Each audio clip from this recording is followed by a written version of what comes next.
243 کے بارے میں بڑی ڈیبیٹ ہوئی ہے مختلف ٹی وی چینلز پہ بھی کہ پتہ نہیں کیا آ رہا ہے، پتہ نہیں کیا ہونے جا رہا ہے۔ سر اس میں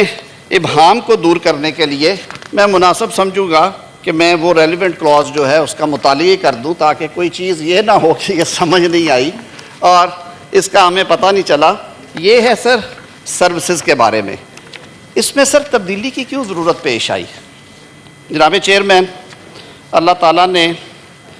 اس ملک پہ اپنا خاص فضل کیا اور ہمیشہ سے رہا ہے، لیکن اس کی رحمتوں کی جو برسات اور اس کے فضل و کرم کا جو عالم ہم نے مئی 2025 میں دیکھا، اس پہ ساری دنیا جو ہے اس کی نظریں پاکستان کی طرف ہیں۔ پاکستان پہ ایک جھوٹا الزام لگا کے بھارت نے ایک ڈھونگ رچا کے پاکستان کی علاقائی سلامتی کو وائلیٹ کرنے کی کوشش کی، ایک دفعہ نہیں 2 دفعہ کی،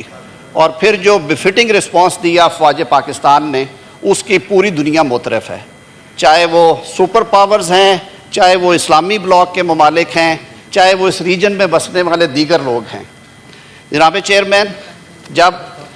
اسٹریٹجک چیزوں کی بات ہوتی ہے تو میرے خیال میں ہمیں بہت احتیاط کے ساتھ باتیں کرنا چاہیے، اور میں یہ عرض کروں گا اپنے دوستوں سے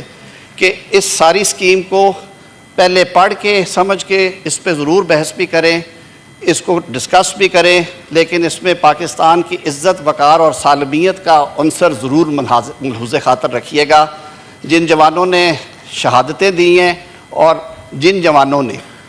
یہ جنگ جیت کے دی ہے اور جن کمانڈروں نے اس کو لیڈ کیا ہے وہ قومی ہیرو ہیں، ہمیں ان کی عزت اور وقار کا احساس ہے۔ اب جو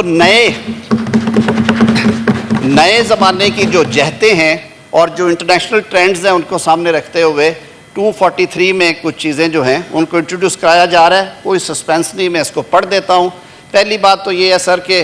chairman joint chief of staff کا جو عہدہ ہے وہ رواجن کنونشنلی ہماری آرمی نہیں تھا، کمانڈر ان چیف ہی ہم کہتے تھے، جو ملٹری کے چیف آف آرمی سٹاف تھے وہی لیڈ کرتے تھے ڈیفنس فورسز کو۔ پھر ہم نے chairman joint chief of staff committee بنائی اور اس کے چیئرمین ایک مقرر کیے۔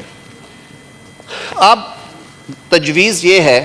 کہ جو چیف آف آرمی سٹاف ہیں انہوں نے کیونکہ ان کی خدمات اور حالیہ جنگ میں ان کی جو کامیابی ہے اور جو عزت اور تکریم انہوں نے دیگر سروسز چیفز کے ساتھ مل کے اس قوم کو پیش کی ہے،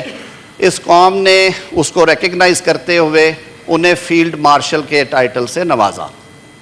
فیلڈ مارشل کا ٹائٹل جو ہے وہ ایک ٹائٹل ہے، رینک ہے، وہ اپوائنٹمنٹ ایز سچ نہیں ہے۔ آرمی چیف جو ہے وہ اپوائنٹمنٹ ہے، اس کا ایک ٹائم فریم ہے، وہ 5 سال کے لیے ہمارے قانون کے مطابق on the expiry of that time whatever is mentioned in the law وہ عہدہ چھوڑ دیتے ہیں unless until he has been granted extension by the competent authority۔ وہ وضاحت اس میں موجود ہے، لیکن فیلڈ مارشل ہیں یا martial of the air force ہیں یا ایڈمرل آف دا فلیٹ ہیں، یہ دنیا کے مختلف ممالک میں ہیں، بحریہ کے لیے، فضائیہ کے لیے اور بری افواج کے لیے،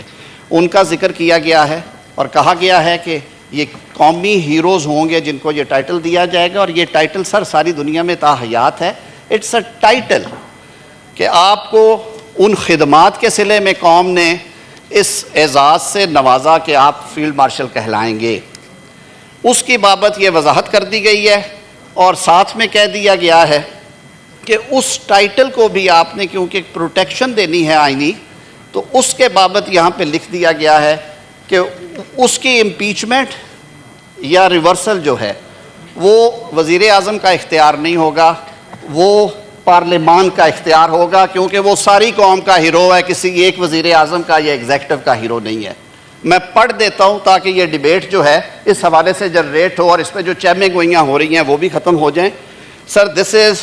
امینڈمنٹ آف آرٹیکل 243۔ میں ترجمہ بھی کروں گا اپنے بھائیوں کے لیے،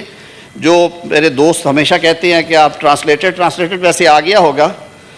In the Constitution, in Article 243 for Clause 4, following shall be substituted, namely, the President shall, on the advice of Prime Minister, appoint the Chief of Army Staff, concurrently the Chief of Defence Forces۔ جو میں نے کہا جو original scheme ہے اور یہ دنیا کے بے تحاشا ممالک میں رائج ہے،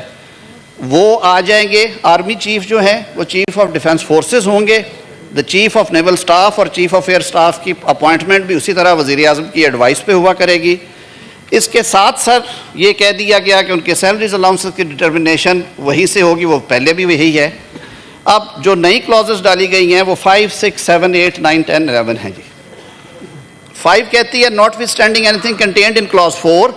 the office of chairman joint chief of staff committee shall stand abolished with effect from 27th day of November 2025۔ جو موجودہ chairman joint chief of staff committee ہیں سر وہ بھی ہمارے قومی ہیرو ہیں،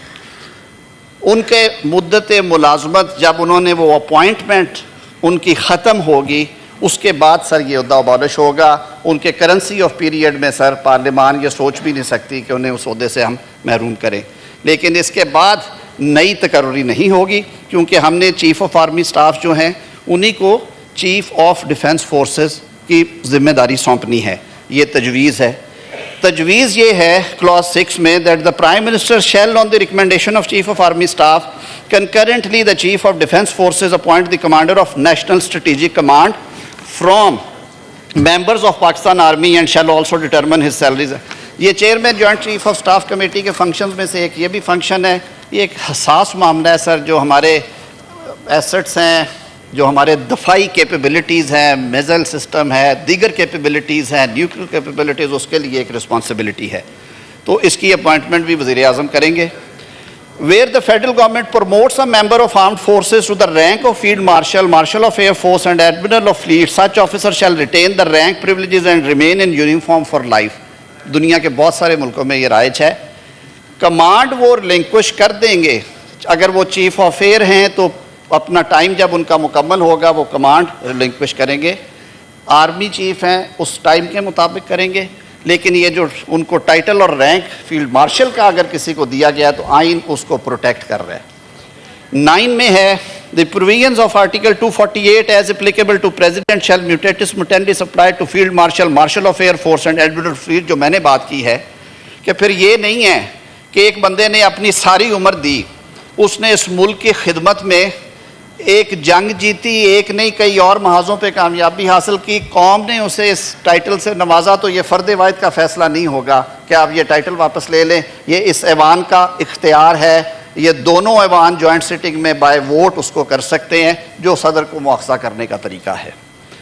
سر on completion of term of his command, یہ وہ بات ہے جس کی وضاحت میں under the law the federal government shall determine the responsibilities and duties of field marshal, marshal of air force and admiral of fleet in the interest of state،